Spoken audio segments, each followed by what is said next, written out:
क्या ताकत थी, क्या आवाज थी कि ऐसे असवद व अहमर भागे हुए चले आ रहे हैं। वो कड़का था एक बिजली का, या कि सौते हादी अरब की जमीन जिसने सारी हिला दी। और जमाने ने देखा आज 7 अरब की आबादी में 1 अरब 70 करोड़ के करीब मुसलमान हैं। जापान में सबसे तेजी से फैलने वाला मजहब इस्लाम है। यूरोप में सबसे तेजी से फैलने वाला मजहब इस्लाम है। बेअमल सही, जैसे भी सही, लेकिन हुजूर अलैहिस्सलाम का दीन फैलता चला जा रहा है। फरमाया जन्नत में कुल 120 सफ़े होंगी, टोटल सफ़े जन्नत की 120 होंगी। 40 सफ़े आदम अलैहिस्सलाम से लेके हज़रत ईसा अलैहिस्सलाम तक तमाम नबियों की उम्मतों की होंगी। 80 सफ़े सिर्फ मेरी उम्मत की होंगी। यह है हुजूर अलैहिस्सलाम के पैगाम की आफाकियत। जिधर देखो हुजूर के दीवाने दिखाई देते हैं। अल्लाह हमें तौफीक अमल दे।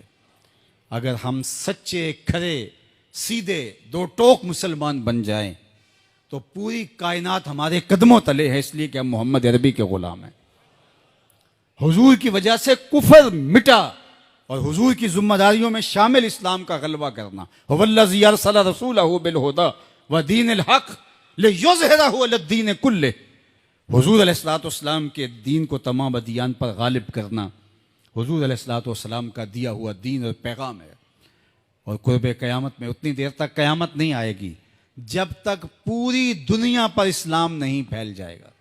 पूरी दुनिया पर इस्लाम नहीं फैल जाएगा। शरक से लेकर गरब तक, शमाल से लेकर जनूब तक कायनात की एक छत भी ऐसी नहीं होगी जहां मोहम्मद अरबी के नाम का झंडा नहीं झूल रहा होगा, हुजूर के नाम के फुरेरे लहरा रहे होंगे।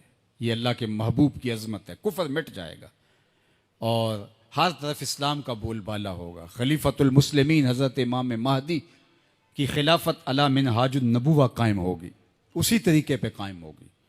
हज़रत ईसा अलैहिस्सलाम के अनफास की महक से दज्जाल पिघलता चला जाएगा और हुजूर के दीवाने आगे बढ़ बढ़ के इस्लाम के झंडे गाड़ते चले जाएंगे और पूरी कायनात के अंदर फरेरे हुजूर के होंगे। तो फरमाया अनल माही, मैं माही हूँ। अल्लाह अकबर। अल्लाज़ी यमहुल्लाहु बियल कुफर, अल्लाह मेरी वजह से कुफर को मिटा डालेगा। हर तरफ इस्लाम के फुरेरे ले।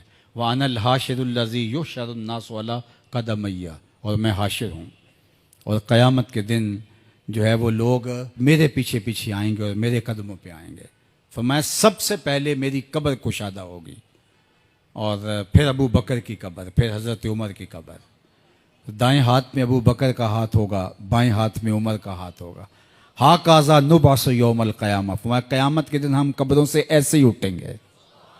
अल्लाह अकबर। क्या शान होगी, क्या अज़मत होगी, क्या रिफ़तों के फुरेरे होंगे। और फिर हुजूर हशर में आएंगे।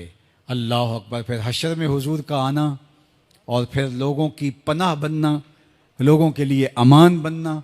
पेश हक मुजदा शफात का सुनाते जाएंगे, आप रोते जाएंगे, हमको हंसाते जाएंगे। वुसअतें दी हैं खुदा ने दामने महबूब को, जुर्म खुलते जाएंगे और वो छुपाते जाएंगे। व अनल आकिबुल्लज़ी लैसा बादहु नबियुन, और मैं आकिब हूँ। आकिब, और आकिब वो होता है जिसके बाद कोई नबी नहीं होता। पस खुदा बर मा शरीयत ख़त्म कर, बर रसूल मा रिसालत ख़त्म कर। अल्लाह ने हुजूर के बाद नबूवत का दरवाज़ा बंद कर दिया। अब किसी नबी के आने की ज़रूरत नहीं। तमाम अम्बिया की सफ़ात के जामे हुजूर अलैहिस्सलाम की ज़ात सतूदा सिफ़ात हैं। हुस्न यूसुफ दमे ईसा यद बैज़ादारी, आँच खूबा हमा दारन तू तन्हादारी। जो मुख्तलिफ अम्बिया के अंदर कमालात मौजूद हैं वो सारे एक पैकर में देखने हो तो मोहम्मद अरबी की चौखट पे आ जाओ। यहाँ तुम्हें कमाल भी नज़र आएगा, जमाल भी नज़र आएगा, जूदो नवाल भी नज़र आएगा। यहाँ हुस्न भी नज़र आएगा, हिल्म भी नज़र आएगा, इल्म भी नज़र आएगा, शान व शौकत भी नज़र आएगी, रहमत भी नज़र आएगी। और यहाँ हाथ में तलवार पकड़े नबी जिहाद फरमाता हुआ भी दिखाई देगा। सारी शानें एक पैकर के अंदर, एक वजूद के अंदर जो है वो जमा कर दी गई हैं।